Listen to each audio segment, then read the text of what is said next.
Alright.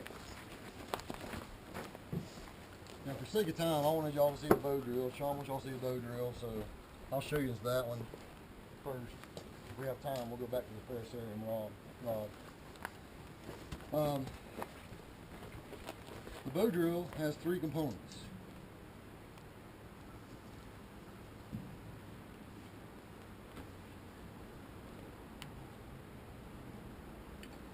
As soon as I get them all out, I should.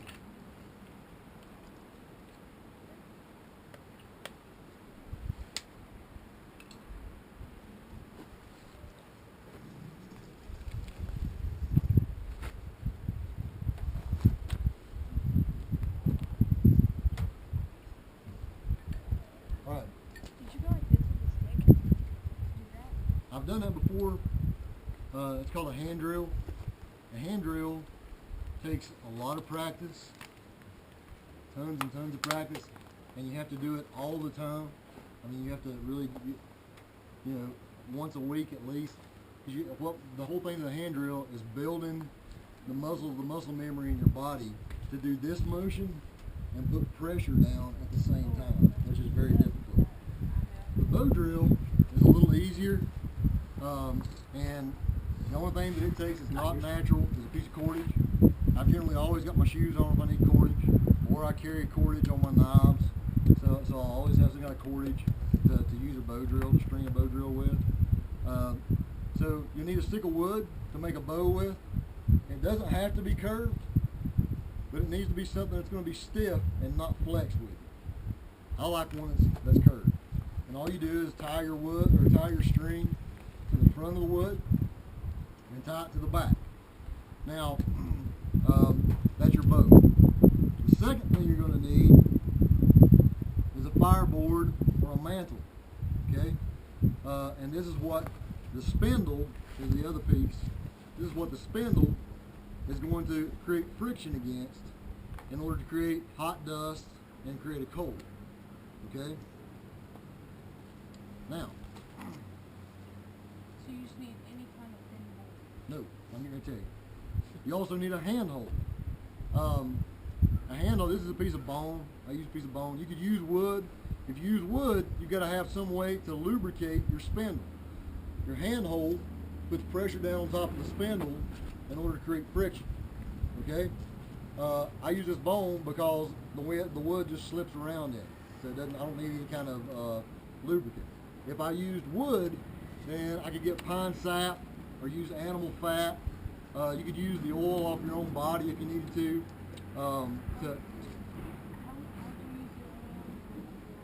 Okay, your body secretes oil, especially around your nose, behind your ears, underneath your neck. Like sweat? No, it's not sweat. It's an oil that we secrete from the glands in our skin. But what I'm trying to ask is how would you get that oil? Just rub it on there. And I mean, it's not like a ton of oil, but it's enough to make a lubricant to where it'll not bind in the wood. Does that make sense? You could use rock. There's a lot of things you could use for a handhold. The big thing is to find something that you like and keep it, and use it all the time. Okay, so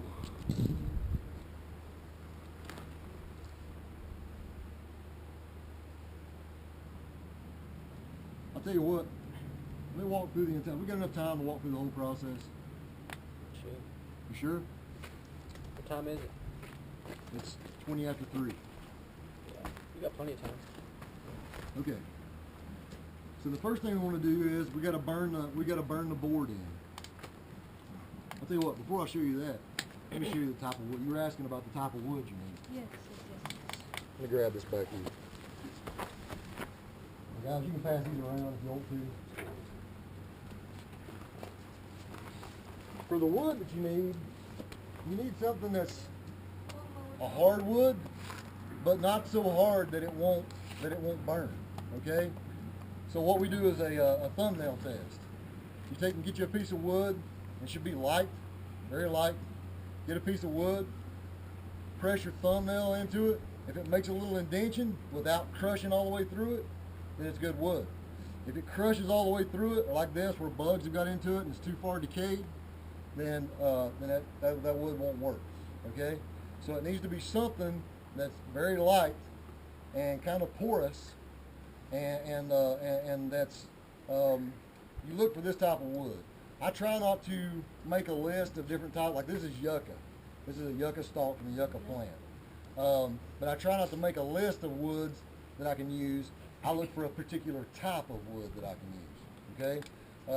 Hardwoods, you want to stay away from them. Hickory, oak, maple, locust, osage, any kind of really hard wood, you want to stay away from it. It's too hard. It won't work. This is more like tulip, poplar, willow, basswood, balsam, that kind of stuff is what you're looking for. So guys, y'all can pass this around. And this is the fire mantle. This is another piece. This is a piece of cedar that I cut here a few weeks ago. It's not completely dry yet, but the great thing about a bow drill is even if the wood's still a little green, then you can still make a coal with it. With a hand drill, everything's got to be completely dry and has to be perfect wood in order to make a coal with it. Okay, so a bow drill in a survival situation is a more optimal piece of machine or tool to use. Okay, y'all can pass these around. Look out, so you can see what kind of wood I'm talking about. Can we do like use Yeah, sure. Yeah, sure. All right, so I need to prepare my fireboard. The way I'm going to do that is I need to start a little hole for my spindle to work in. So I want to come back off the edge, take my knife, and just drill a little bit.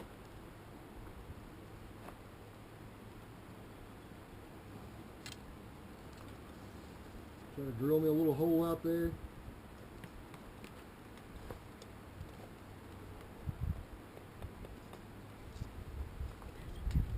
I got a question. Yes, sir. Is it smarter, like your knife, it has teeth, you know? Is it smarter to have it like that? I don't like a serrated edge. But is it A buddy of better mine. for survival? No, I don't think so. A buddy of mine bought me this knife, and I carry it. You know. But I do not like a serrated edge. Yeah, it's kind Every of annoying. You can't sharpen it. no. Open out this can. Every knife that every other knife I have, I use it doesn't have a serrated edge. All right, so I've made a little hole there in the fireboard to get the spindle started. Now I'm going to take and shape my spindle, and all I want to do is just kind of, I don't want to really carve it to much of a point. I just want to carve it to where it'll sit in that little hole and not flip out of the hole while I'm trying to spin it. But how do you spin it with that bone in it? I'm getting ready to show you.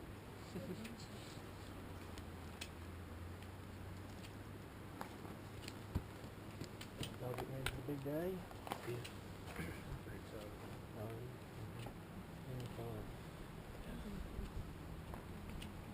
Let's see if that'll work. Talking to the other guys, we try to get on 10. You see, I didn't sharpen it to a real sharp point. It's kind of a blunt point. Where yeah, kind of where it'll fit in that little hole right there. Okay. Now with my bow drill, I don't want this string too tight. If I get the string too tight, then it'll be too hard for the spindle to stay in the drill.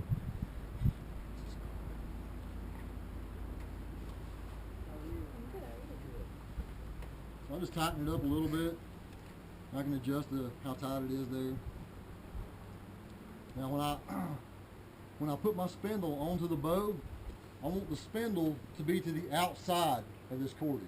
I don't want it on the inside. I want it on the outside. Okay? Just wrap it up in there.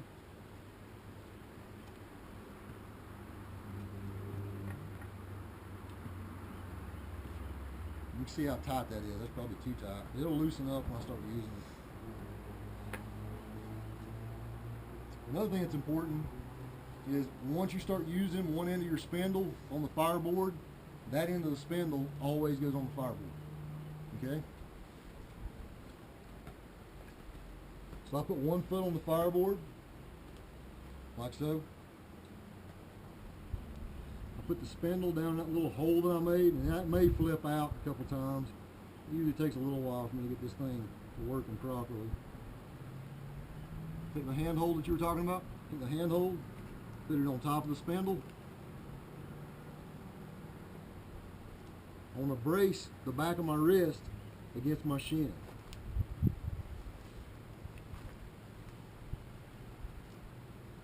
And then slowly, Oh my goodness. slowly, I just want to turn this and crank that spindle. Okay? I want to try to keep that bowstring level. As I get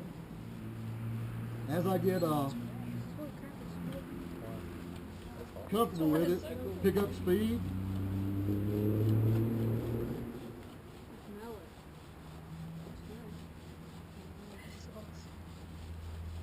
You'll see black dust forming.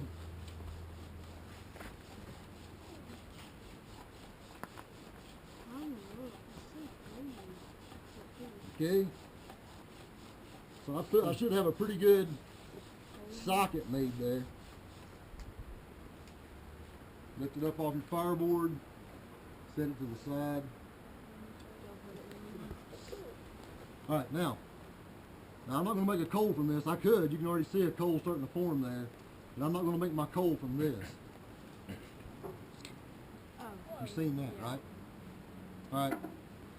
What I'm going to do is, I'm going to carve a little V. Pardon me, let me get this other knife real quick. That's the other thing, guys. There is no one perfect knife for a survival situation or for whatever it may be. There's no such thing as the one perfect knife. I usually go into a camping situation, or I keep several knives with me because there's no one knife that does everything. I like my Leatherman Wave. I like my Leatherman Wave for carving my V notches. Cause see, y'all see this V notches in these other socket holes? These notches that are in there. I need to make another one right now there. Are you with like the little blade on the pliers? Get a little saw. Leatherman saws are awesome. So, a lot of people freak out about, oh, it's got to be an eighth of a pie for the hole. It don't have to be an eighth of a pie. It's just got to be a V notch in there. You want to try to make it as neat as you can.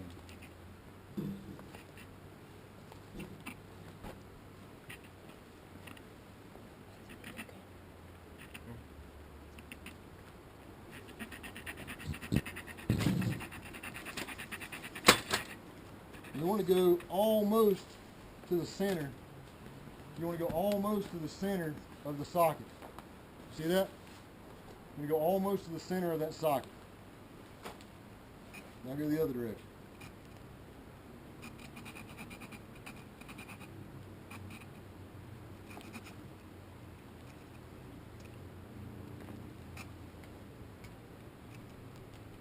If I need it to.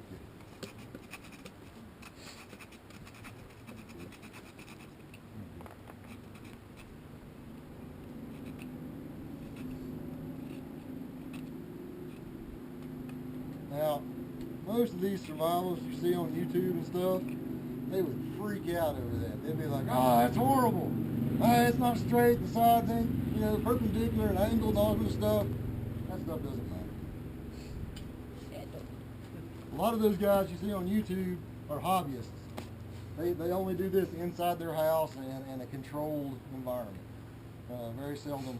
When you come out into the woods, into an uncontrolled environment where you're having to deal with damp, wet conditions and all that kind of stuff, it's a whole different ball game.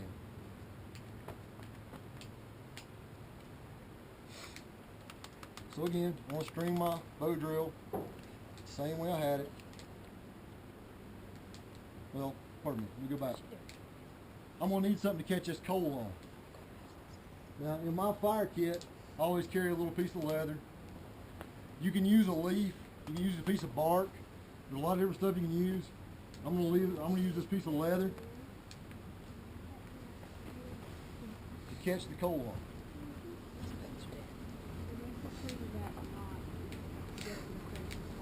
Yep. What's going to happen now, so I don't run out of breath while I'm doing this, what's going to happen is a lot of hot dust is going to build up inside of that notch. That dust is going to fill up in there, and then it's going to form a little coal, which I'm going to put into my tinder bundle. Which, where is my tinder bundle now? This is cool. Oh, it's over there, okay.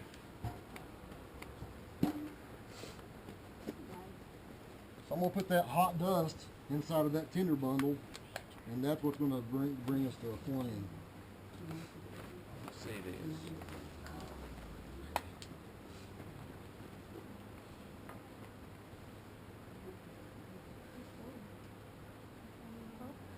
So again, start out slow, get it to rolling, and that happens.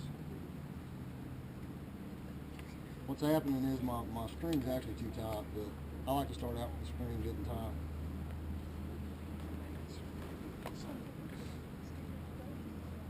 And it may pop out again. It does. It'll just start over. Slow, easy strokes. Starting to smoke a little. Pick up speed. Build up that dust in there.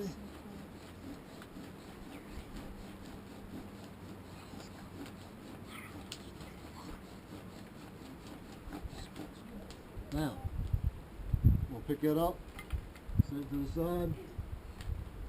This is where most people mess up right here. You want to take your time. Don't get in a hurry. Take your time.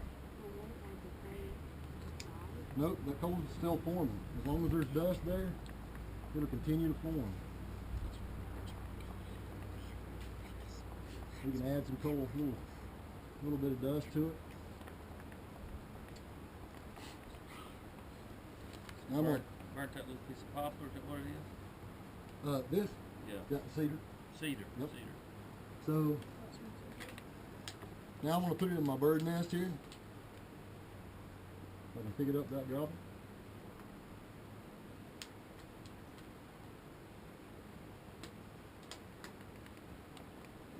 Our breath contains moisture, so you want to be careful about blowing on it. Oh, not too much.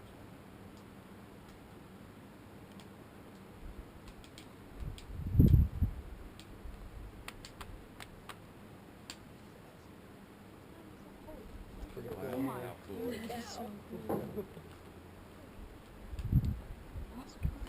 This is very cool. If it gets where it's too hot that you can't hold on to it, put it up under your tinder bundle.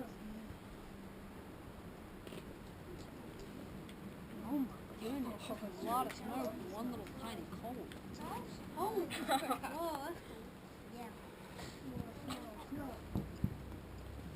What kind of bark shavings are those? Poplar. Okay. Yep. Dry Yeah, poplar. how can you shavings. throw smoke? Single, grab it, throw it. Oh! When it goes, doesn't it? You got fire. That's so cool. Now that That's a way to is start cool. a fire. That is. And that's how you start a You boat. got an idea, don't you? You go try it. And that's what kind of wood is that? The post that you This?